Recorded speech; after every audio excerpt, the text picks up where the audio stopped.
ते खूप चुकीचं आहे. ते खूप चुकीचं आहे. जर सरकार असं काही षड्यंत्र रचणार असलं ना, तर राज्यात मराठी तुम्हाला गल्ल्या गल्ल्यात दिसणार. राज्यात रस्त्यावर तर दिसणार, पण गल्ल्या गल्ल्यात दिसणार.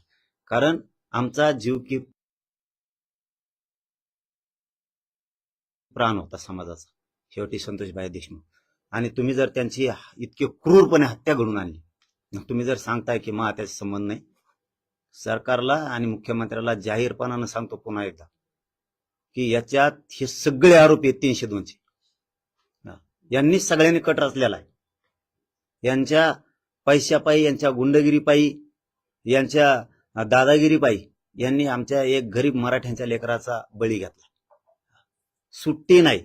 तुम्ही यांच्या फोनवर कोणी कोणी कॉल केले, ह्यो कोणत्या एसपीला बोललाय, कोणत्या डीवायएसपीला बोललाय, कोणत्या ऍडिशनल एसपीला बोललाय, कोणत्या तपास अधिकाऱ्यांना बोललाय, ते सगळं घ्या.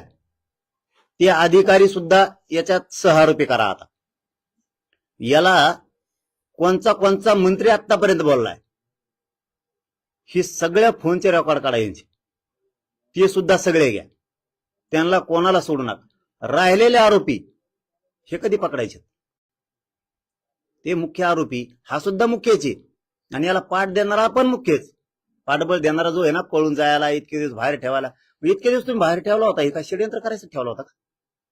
तुम्हाला एक गरीबाच्या लेकराचं घर उन्हात बांधून, त्याचे लेकर बाळ उन्हात टाकून तुम्हाला खून पाचवायचा होता की काय म्हणून बाहेर ठेवता? ते प्रतिक्रिया देतोच कस काय?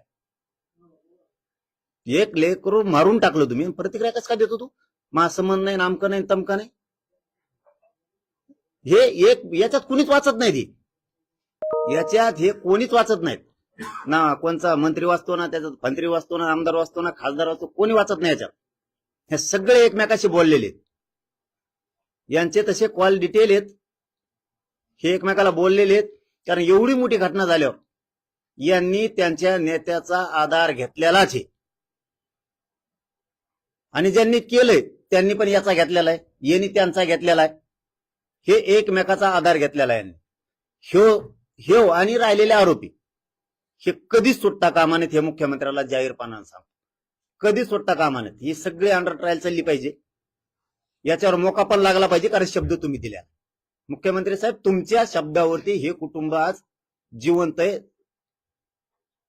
तुमच्या बळावर तुम्ही जर यांच्याशी मध्ये दगा फटकान बेमानी केली, तर तुम्हाला मराठी राज्यभर रस्त्यावर दिसणार. तुम्हाला खाली मान घालून या राज्यात जगावं लागत.